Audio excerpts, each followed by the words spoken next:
This is Icicle and you're watching Loop TV.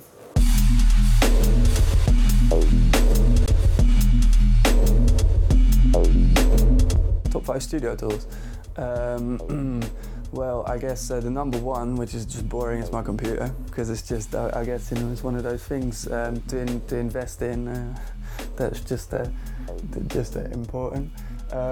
And same goes for the sound card and the speakers. It's just really boring and obvious, but like really good speakers and really good sound cards just gotta make such a difference for what you make, especially if you work in the box, which you kind of do now anyway. For instance, I have some hardware as well, but that's it's either for the live show actually, or it's just for character or something, or just because you kind of like that hands-on feel. But to say that it would make my tunes sound any better at all compared to high quality plugins, I don't think so. So I would say, in this case, my top bits is my computer, my ensemble, and the vocals. And then, the Universal, the UAD, I quite like. It's quite a recent addition as well, but it's just another argument against the hardware, maybe from the people that make it. But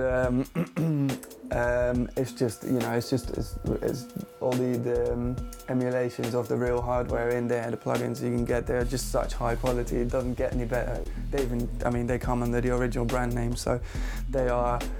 By companies such as Neve or Manly or whatever, they will have it certified to say, like, look, this sounds as good as what we make, more or less, in hardware.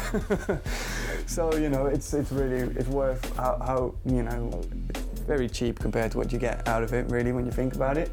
I guess most of the hardware here as well I use for the live show a lot. So, the Ivory 5021 is a bit of a classic in drum and bass anyway for beats, but to say that I use it that much anymore, I don't really. The Virus is obviously brilliant. The Virus is just an excellent synthesizer. It's just so useful, and it took me a while to buy one, but it's just always so unoriginal. Everybody has one, but you can't get around it really. It's just for what it is. It's definitely, I think, one of the most useful ones.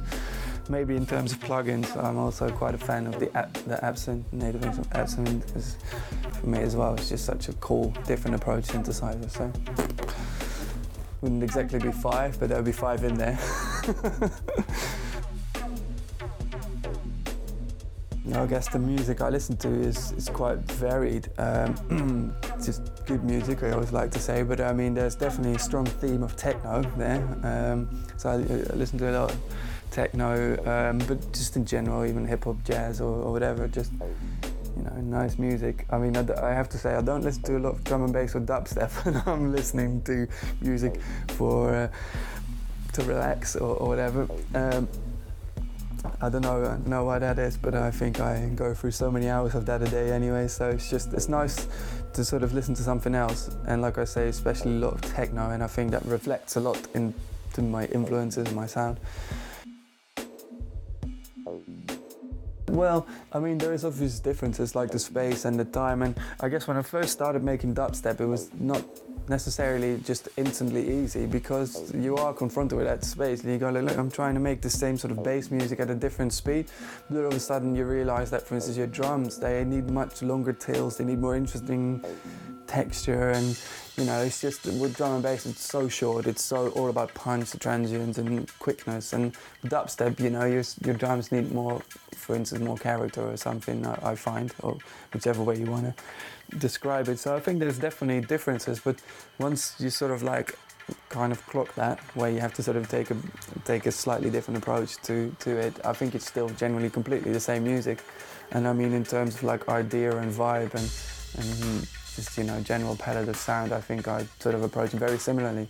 And what happens now actually quite a lot, because I would say that my output is very all over the place in terms of tempo, it's equal parts like techno, dubstep and drum and bass, and it happens sometimes that I'm writing a dubstep tune and then go, actually let's switch this up to 170, I think it will work better, or the other way, when I'm doing something at 170, just switch it down. You have to make some slight adjustments, but it just all works, I guess, sort of.